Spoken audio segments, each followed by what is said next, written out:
standing dumbbell overhead press. So pretty fundamental movement pattern here. We're gonna hit a lot of things. This is primarily a shoulder exercise, but you're gonna get a little bit of your upper chest, you're gonna get your triceps, you're gonna get your core, you're gonna get your upper back, all along with it.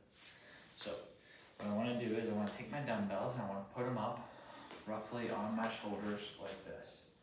Notice how they're kind of at a 45-degree angle, not quite, but it's a sweet spot, right? We're not all the way out like this, and I'm not all the way in like this.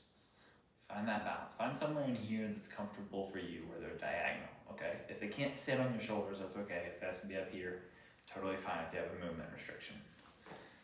When I'm in that position, before I start pressing, I want to think about locking my upper back into place. So I'm retracting my shoulder blades and pulling them down. Retracting, pulling down. That's gonna put a little bit of an arch in my chest, okay? Which is fine. That's also going to kind of round my body upwards to look towards the ceiling. Perfectly fine in this scenario as well. The one thing I want you to think about when you're doing this is I don't want that arch to be my entire body. So I don't want to get to a point in which I'm like this. That's too much. You're gonna start putting strain on your lower back and your middle back, and a lot of you are probably not gonna be tolerant to that much spinal extension, and you might get hurt. So, good braced core, we've talked about that a lot. If I'm braced in my core, when I pull back and push up, my lower back is still neutral because I'm nice and tight down here. The only arching is really in my upper back a little bit. So, check all those boxes. So, shoulder blades go back, down. I'm bracing my core. I'm here. I have a slight arch upwards. I have that sweet spot we just talked about. And then I'm going to push up until I lock out my arms, if possible. If I can't lock out my arms, then I'll just go to wherever I can go. I'm not way out to the sides like this, but I'm more like straight up over top of my head.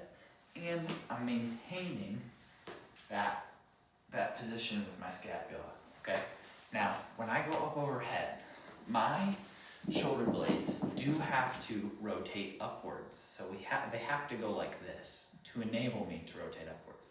So they're not going to remain perfectly still and locked down like we just talked about. It's probably hard for you to see, but as I'm going up overhead, my scapula is coming out to the side here. That's okay. I just want you to think about the movement of keeping them tight in your back and down as much as you reasonably can without restricting your movement. I know that's a lot. The more we practice, the more natural it'll get. So again, core's braced, shoulder blades back, down, sweet spot, slight arch up, pushing up, all the way to the top, coming down nice and controlled, reset, up, down. And that, my friends, is how to do a proper standing dumbbell overhead press.